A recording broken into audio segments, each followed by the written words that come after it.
नमस्कार दोस्तों, स्वागत है आपका सरकारी मार्गदर्शक चैनल पर, जहां हम सरकारी नियमों और प्रक्रियाओं की जानकारी देते हैं साफ और सीधी भाषा में।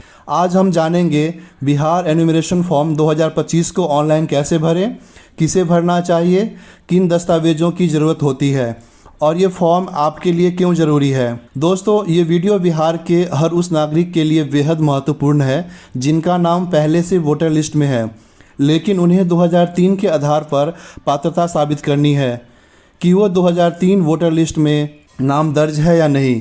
उनका जन्म भारत में 1/7/1985 से पहले हुआ है या नहीं, या फिर 1/7/1987 से लेके 2/12/2004 के बीच हुआ हो, या फिर 2/12/2004 के बाद हुआ है या नहीं, या फिर वो भारत के बाहर जन्मे हैं, या उन्होंने नागरिकता अधिग्रहण की है नेचुरलाइजेशन रजिस्ट्रेशन से।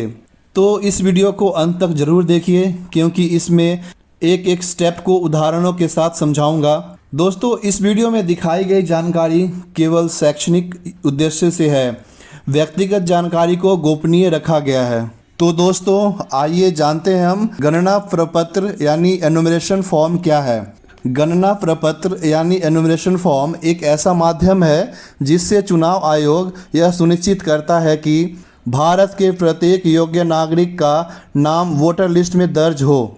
यह फॉर्म मुख्यतः नए वोटरों की एंट्री, मौजूदा वोटरों की जानकारी को अपडेट करने और डुप्लीकेट एंट्री हटाने के लिए इस्तेमाल होता है। ये बिहार सरकार और भारत निर्वाचन आयोग की एक संयुक्त प्रक्रिया है जिससे यह पुष्टि की जाती है कि आप भारतीय नागरिक हैं, आप बिहार के स्थायी निवासी हैं और आपके पास पुरानी वोटर सूची के अनुसार पात्रता है। दोस्तों, आइए चलते हैं अपने हम कंप्यूटर स्क्रीन पे। सबसे पहले आप अपने मोबाइल या कंप्यूटर पर ब्राउज़र ओपन कर लें। उसके बाद voters.eci.in सर्च करें। यह आपको वोटर्स सर्विस पोर्टल पर ले जाएगा। यहाँ पर आपके सामने ये पॉपअप ओपन होता है जो भारत निर्वाचन आयोग द्वारा बिहार में मतदाता सूची विशेष गहन पुनरीक्षण अभियान 2025 शुरू हो गया, इससे रिलेटेड आपको जानकारी मिलती है। आप नीचे स्क्रॉल करके देखेंगे जिसमें संवैधानिक नियमों के अनुरूप सरल और सहज प्रक्रिया, जिसमें BLO क्या करेंगे, आपको क्या करना है, ये सब जानकारी मिलेगी। उसके बाद ऑनलाइन माध्यम से भी आप इसे कैसे अप्लाई कर पाएंगे, इससे रिलेटेड आपको जानकारी दी जाती है। फिर आप नीचे देखेंगे महत्वपूर्ण तारीख दी जाती है जिसमें आपको गणना प्रपत्र भरने की अवधि, मतदाता सूची का प्रारूप प्रकाशन, दावे और आपत्तियों की अवधि और अंतिम मतदाता सूची का प्रकाशन की तारीख इसमें अंकित किया गया है। तो दोस्तों, यहाँ पर आपको लॉगिन वाले बटन पर क्लिक करना होगा। अगर आपने अपना अकाउंट पहले क्रिएट कर लिया है तो आपको यहाँ पर अपना रजिस्टर मोबाइल नंबर या एपिक नंबर डालकर लॉगिन कर लेना है, नहीं तो आप नया अकाउंट बना लीजिए। तो मैं यहाँ पर अपना रजिस्टर मोबाइल नंबर एंटर करने के बाद लॉगिन करता हूँ। यहाँ पर आप कैप्चा फिल कीजिए, रिक्वेस्ट OTP पे क्लिक कीजिए। आपके इस रजिस्टर मोबाइल पर OTP आ जाएगा। फिर आप OTP यहाँ पर एंटर कर लीजिए, फिर वेरीफाई एंड लॉगिन पर क्लिक कीजिए। फिर यहाँ पर आप फिल एनुमरेशन फॉर्म ऑनलाइन वाले ऑप्शन पर क्लिक कीजिए। अब एक नया पेज आपके सामने ओपन होगा जिसमें एपिक नंबर यानी मतदाता पहचान पत्र का नंबर भरना है और सर्च पर क्लिक करना होगा। यदि आपकी जानकारी पहले से चुनाव आयोग के डेटाबेस में है तो यह स्क्रीन पर फ्री फील्ड दिखाई देगी, जैसे आपका नाम, EPIC number, serial number, part number, विधानसभा क्षेत्र, राज्य। यदि ये सही है तो आप यहाँ से आगे बढ़ेंगे। अब आपको यहाँ पर अपना 10 अंकों का मोबाइल नंबर एंटर करना होगा। फिर आप सेंड OTP पे क्लिक कीजिए। OTP मोबाइल पर आएगा, OTP को दर्ज करें और वेरीफाई OTP पर क्लिक करें। अब यहाँ पर आपको अपनी व्यक्तिगत जानकारी भरनी है, जैसे कि आपको अपना एक पासपोर्ट साइज फ़ोटो अपलोड करना होगा जिसका साइज 2 MB से ज़्यादा नहीं होना चाहिए और ये JPG और PNG फॉर्मेट में होना चाहिए। उसके बाद आप यहाँ पे अपना जन्म तिथि दर्ज करेंगे। फिर आप यहाँ पर अपना आधार नंबर एंटर करेंगे। ये एक वैकल्पिक है, आप चाहे तो इसको छोड़ सकते हैं। फिर नीचे यहाँ पर आपको अपने फादर या लीगल गार्जियन का नाम एंटर करना होगा।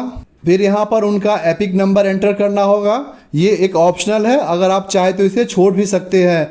फिर नीचे आपको यहाँ पे अपने माताजी का नाम एंटर करना है। उसके बाद यहाँ पर आपको उनका एपिक नंबर, ये भी ऑप्शनल है, आप चाहे तो छोड़ सकते हैं। फिर यहाँ पर नीचे आपको आपके हस्बैंड या वाइफ का नाम एंटर करना है, जो कि ये एक ऑप्शनल फील्ड है, अगर आप चाहे तो इसको छोड़ भी सकते हैं। और फिर यहाँ पर उनका एपिक नंबर एंटर करना होगा, जो कि ये बॉक्स भी ऑप्शनल होगा।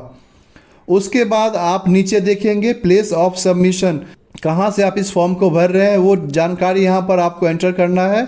ये आप चाहे तो छोड़ सकते हैं क्योंकि ये भी एक ऑप्शनल है। उसके बाद यहाँ पर आप देखेंगे अपलोड सिग्नेचर, यहाँ पर आपको चूज फाइल बटन पर क्लिक करके अपना सिग्नेचर अपलोड कर लेना है।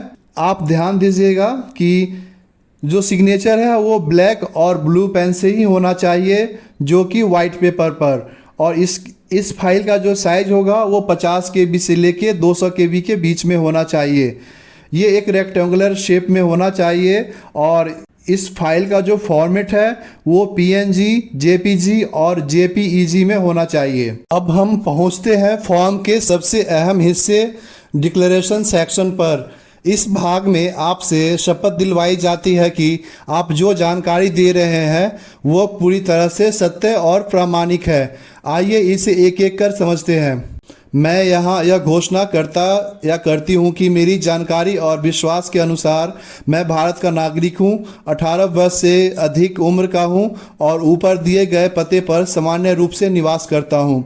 अब नीचे दिए गए ऑप्शन में से एक ऑप्शन का चुनाव करना होगा, जैसे विकल्प 1, name exist in the electoral roll of Bihar with qualifying date 1/1/2003। अगर आपके पास 1 जनवरी 2003 से पहले का मतदाता पहचान पत्र तो उसे अपलोड करें, यह एकमात्र प्रमाण के रूप में मान्य होगा। फिर यहाँ पर आपको ओल्ड असेंबली कंस्टिट्यूएंसी सिलेक्ट करना पड़ेगा और फिर ओल्ड पार्ट नंबर, फिर old serial number in part. उसके बाद आपको यहाँ से डॉक्यूमेंट अपलोड करना होगा।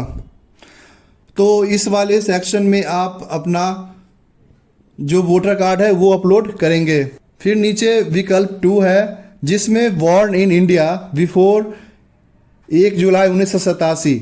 अगर आप 1 जुलाई 1987 से पहले का जन्म हुआ है तो इस वाले सेक्शन में आपको एक डॉक्यूमेंट देना होगा जो आपके जन्म का प्रमाण हो। यहाँ पर आप लिस्ट ऑफ डॉक्यूमेंट देख सकते हैं, इसमें से आप कोई भी डॉक्यूमेंट लगा सकते हैं, जैसे आप बर्थ सर्टिफिकेट, पासपोर्ट या फिर कास्ट सर्टिफिकेट या फिर आपका परमानेंट रेजिडेंस सर्टिफिकेट है वो, या अन्य डॉक्यूमेंट्स है।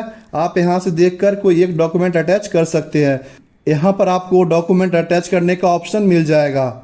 फिर विकल्प नंबर 3 में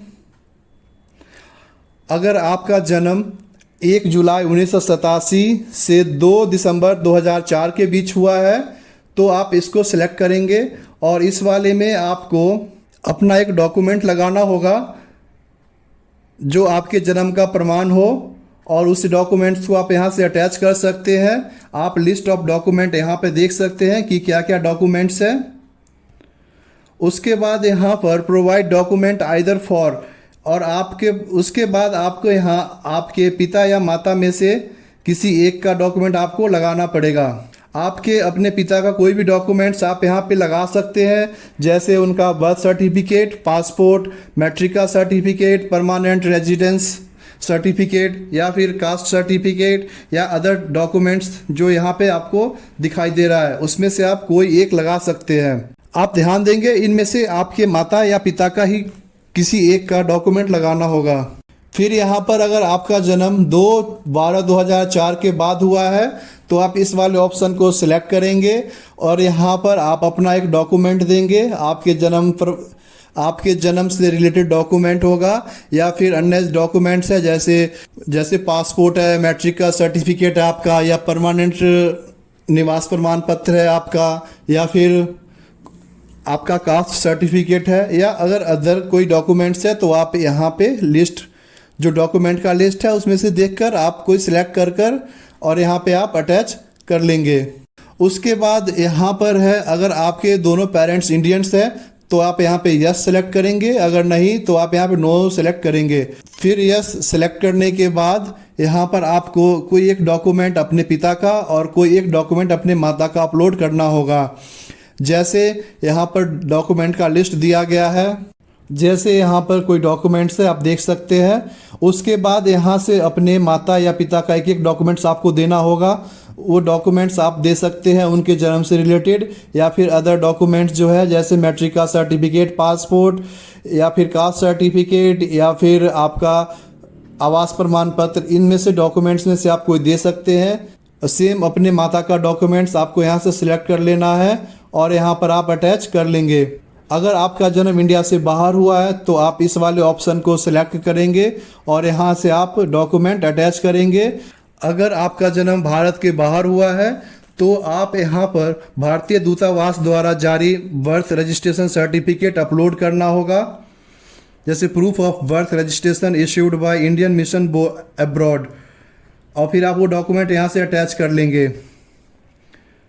अगर आप रजिस्ट्रेशन या नेचुरलाइजेशन के जरिए भारतीय नागरिकता प्राप्त की है तो आपको certificate of registration of citizenship upload करना होगा। उसके लिए आप इस वाले ऑप्शन को सिलेक्ट करेंगे और यहाँ से डॉक्यूमेंट सिलेक्ट कर लेंगे, attach a certificate of registration of citizenship. उसके बाद आप अपना डॉक्यूमेंट यहाँ से अटैच कर लेंगे। उसके बाद आप इस बॉक्स को सिलेक्ट कर लेंगे। तो मेरे केस में मेरा जन्म 1 जुलाई 1987 और 2 दिसंबर 2004 के बीच में हुआ है, तो मैं इस वाले ऑप्शन को सिलेक्ट करूंगा और अपना डॉक्यूमेंट्स यहाँ पे अटैच करने वाला हूँ। उसके बाद यहाँ पर मैं अपने माताजी का डॉक्यूमेंट लगाने वाला हूँ। फिर आपको यहाँ पर प्रीव्यू पे क्लिक करना है। उसके बाद ये अपना डिटेल्स आप यहाँ से वेरीफाई कर लीजिए।